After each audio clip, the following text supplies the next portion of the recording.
Well, good evening, everybody. Let a few more people get on.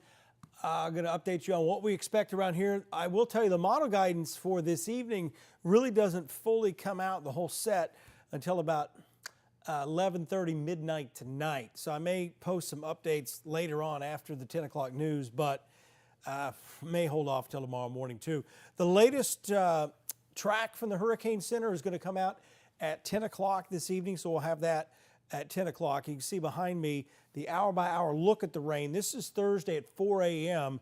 We expect light to moderate rain to begin moving in, and that's just the leading edge of all this. Now, the temperatures may actually stay in the 60s most of the day Thursday. That may suppress some of the severe weather threat, but there's still a lot of wind shear we have to work through and some really strong winds above the ground that may get pulled down. And of course, with that wind shear, there's always that potential for those spin-up tornadoes. So overall, looking at the hurricane itself, real big blow up this evening.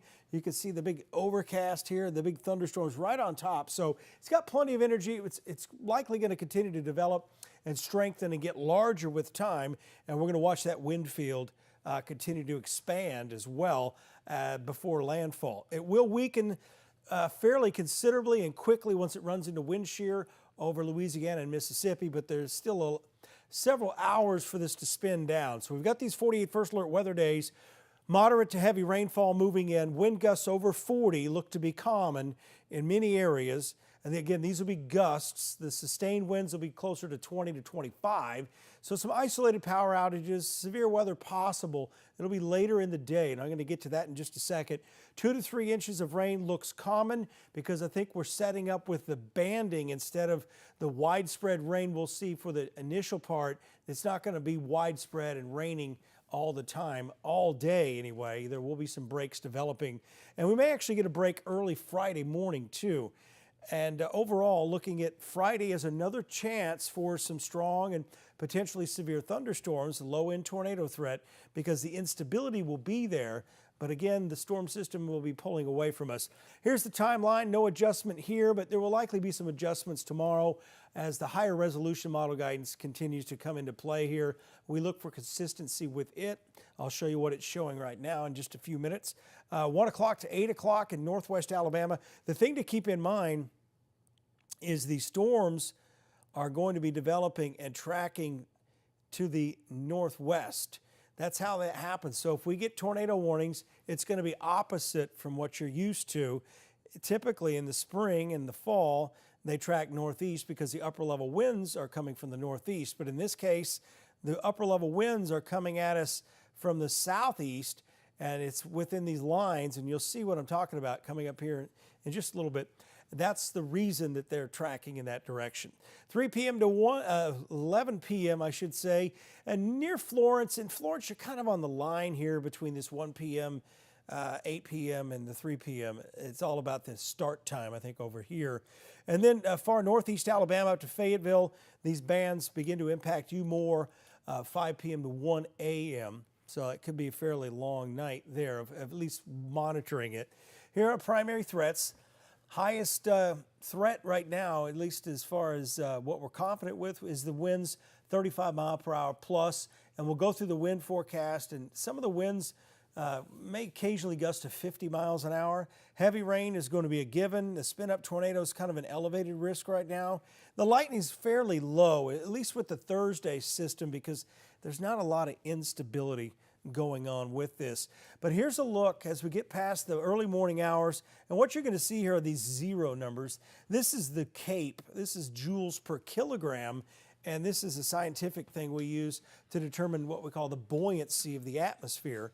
It's like when you're in the tub or you're in the swimming pool and you breathe in oxygen, you float. When you let the oxygen out, you sink. So the same is true with the atmosphere. When it's unstable, the air rises quicker, so it floats, and when the air isn't, it sinks. So in this case, most of the air is sinking, and the temperatures are in the 60s here during the early morning hours.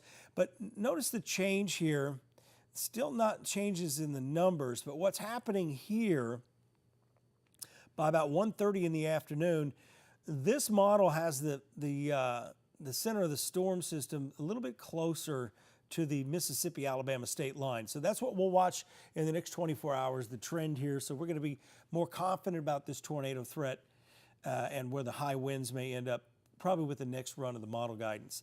But you see this purple area, this extends down north of Tuscaloosa. This is where we start to see that instability. See how that red there?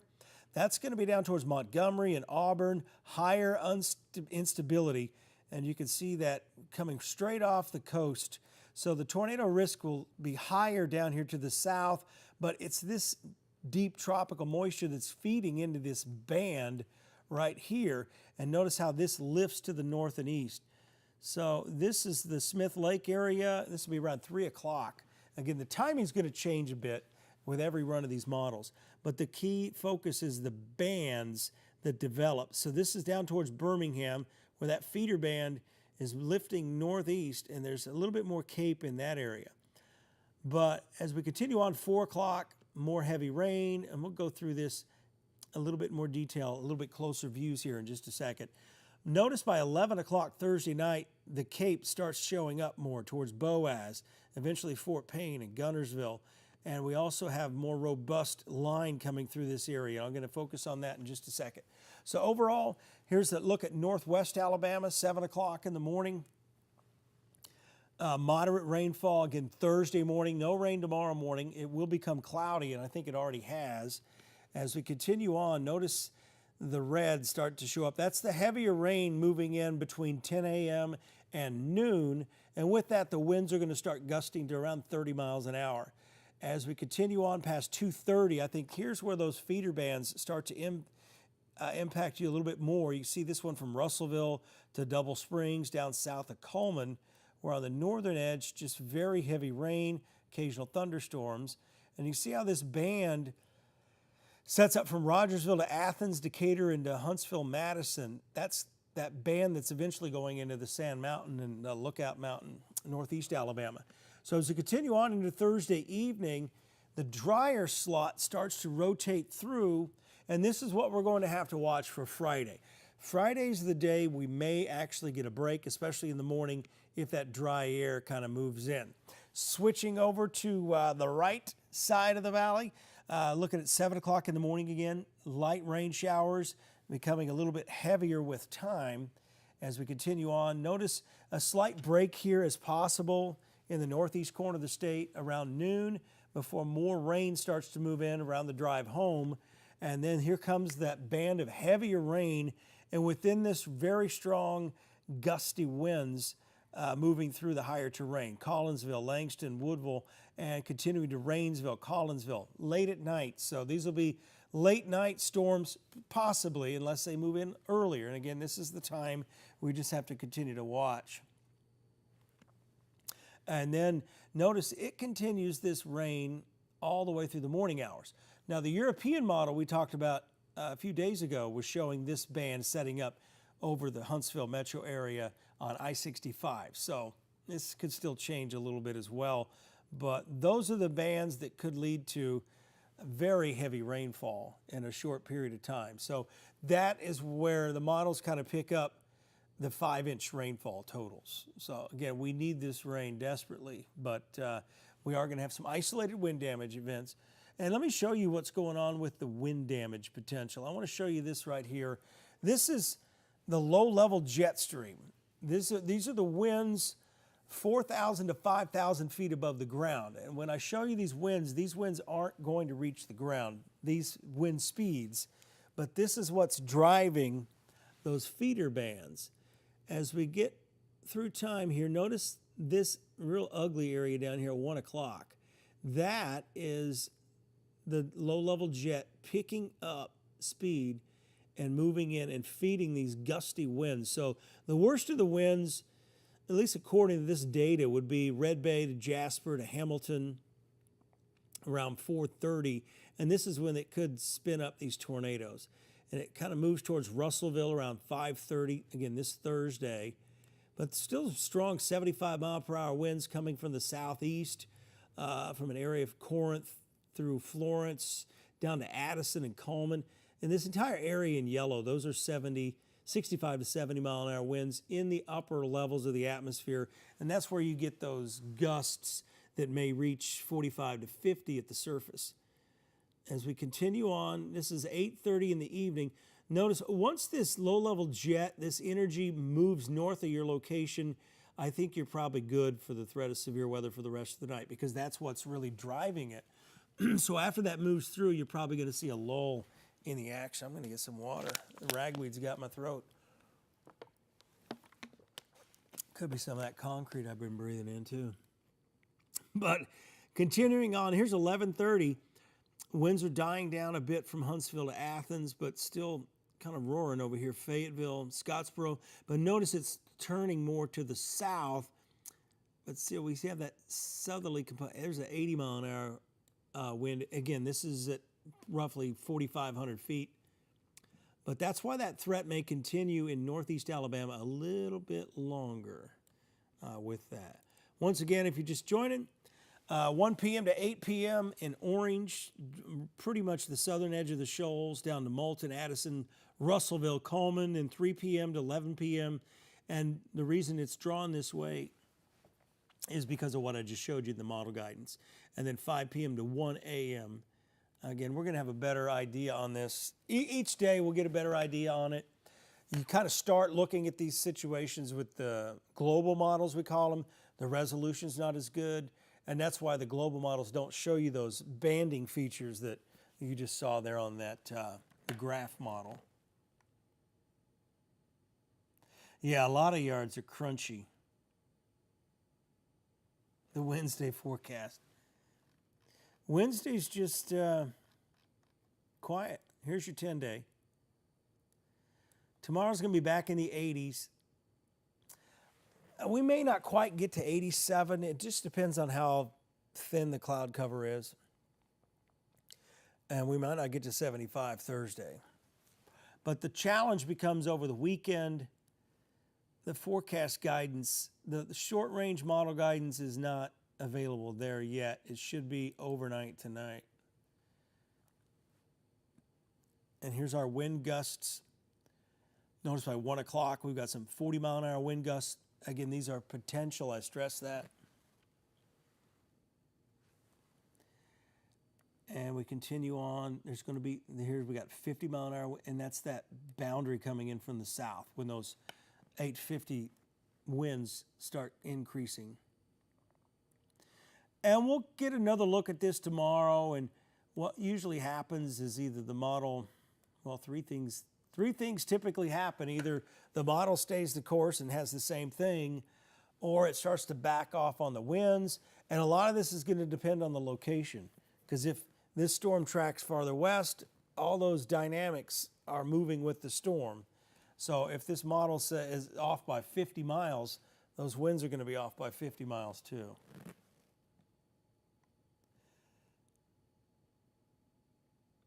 What's my forecast? It basically depends on looking at the trends of the models. So what I did was I took this model and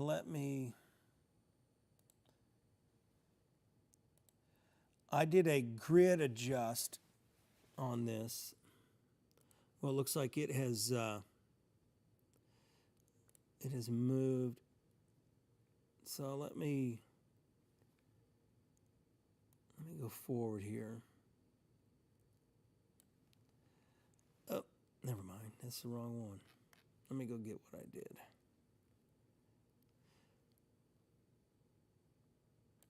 What I do is I'll take this model and I'll go in and I will adjust the way I think it's probably going to turn out. And it's time to adjust this one again. So I think as we go to this point in time here, let me actually go in and do something here. I'm going to adjust where it's plotting the center of low pressure. I'm going to go out. Should be pressure contour.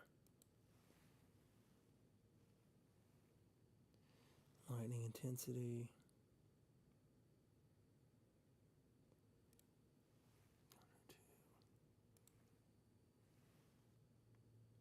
I guess I didn't have it on this one.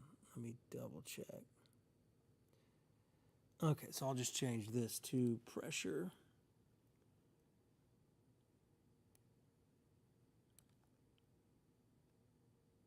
This will be a good opportunity to see how things change. Mean sea level pressure.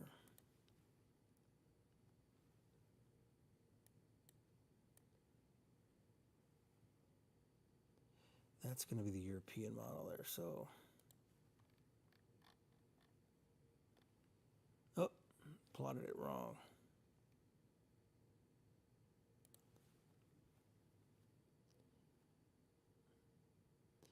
Let me go in here and change the way this looks.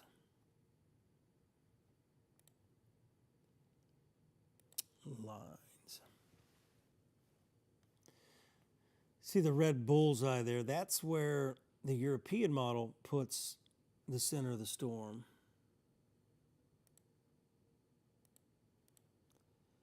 Okay, why are you not doing lines?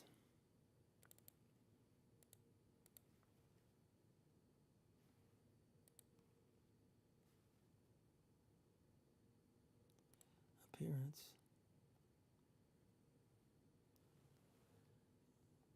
Ugh. It's doing bands for some reason. It needs to be doing. You kind of get the idea there where it is, but I don't want it to do bands. I don't know why it's doing bands. But let me go to the graph model.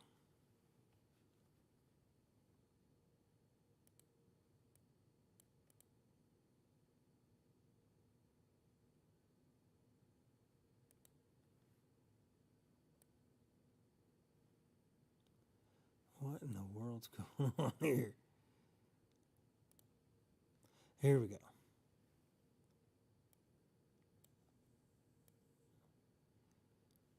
I think I've got two of them on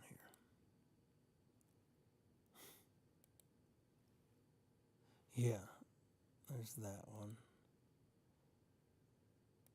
And I've got the graph, precipitation rate. I don't know why it's got two of these on here. Probably just lost half my audience too. Okay, but anyway.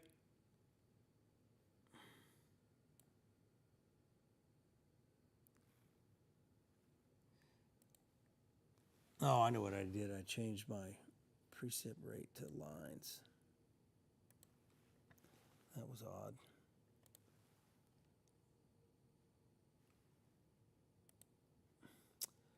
So the graph model, it has the center of the storm much closer to the state line, and that's why I think the winds are a little higher. So what I have done is I've taken this plot and I can go in and do what's called grid adjusting. So what I'll do is I'll take this and basically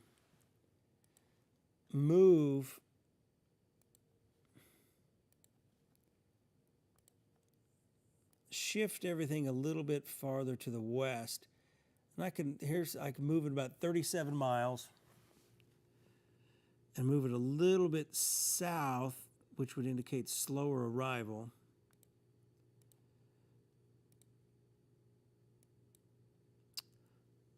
So with that, I'll go ahead and adjust those winds too and move those about 40 miles west. And then we'll go through this. And it still shows some robust winds here.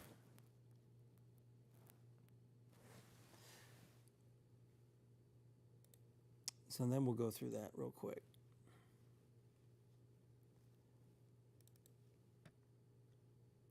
So here's that grid adjusted. We've still got 30-mile-an-hour wind gusts. I will say this overdoes the wind gusts sometimes, especially when you get really strong 850 millibar winds coming in. So we get 5 o'clock. Notice that feeder band coming in. This puts it more into the metro area around 9 o'clock. And then we get that band coming into northeast Alabama. Oh, wow, wait a minute. All right, this is new. Okay, this just updated. All right, so let's go through this again. So we've got these 45, Coleman just keeps getting that 45, 50 mile an hour wind gust coming through there. Notice how the winds sharply drop off after the boundary moves through. It's those upper level winds. They relax. By 9 o'clock, we're down to 12 miles an hour there in Coleman. And then continues lifting northeast. So at this time here, very heavy rain, probably the heaviest rain of the day from 9 o'clock on in northeast Alabama, whereas the drier air is kind of slotting back into northwest Alabama at that time, into the shoals. So 2 a.m., 3 a.m., it keeps raining, and here comes more rain through Huntsville, 5 a.m. And there's the interesting thing here is this is showing the same thing that the European was showing a couple days ago. A little bit east of that, though. Yuck. All right. So now let me go look at something else, if that model just updated. Let's see if this one did. Where I've shown you the Cape. No, this is still pretty much showing the same thing. Oh yeah, see, this isn't grid adjusted, so it shows most of this in northeast Alabama. But it's got the Cape up to 740 in Fort Payne at 7 o'clock Friday morning. And that's why we continue with at least the chance for severe weather into Friday, because, I mean, right on the Georgia state line here. Let me edit this real quick.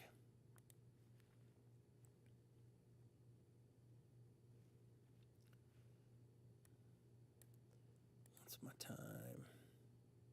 Okay. All right, so we go this way. It's just got this lined up over Sand Mountain, very heavy rain. But I think the model's off. I think it's too far east. But, I mean, we're just going to have to dial that in down the road. 3 o'clock. Notice the dry slot. If someone's going to get dry slotted Friday, and you're going to have a pretty nice day. But look, I'm going to set this camera.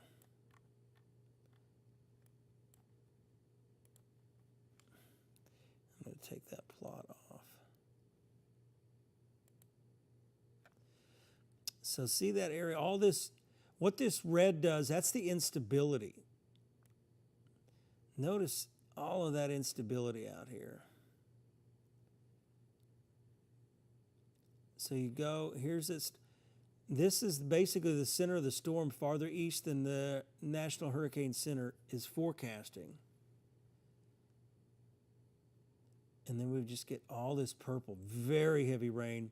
So it's possible that tornado risk may increase in northeast Alabama overnight into Friday morning, and then continue up towards, say, Chattanooga, Atlanta. So just something to watch. I'm not going to save that. So yeah, the new model guidance is in. I got to get ready for the 10 o'clock news, but thanks for tuning in. I gave you a break from the debate, maybe.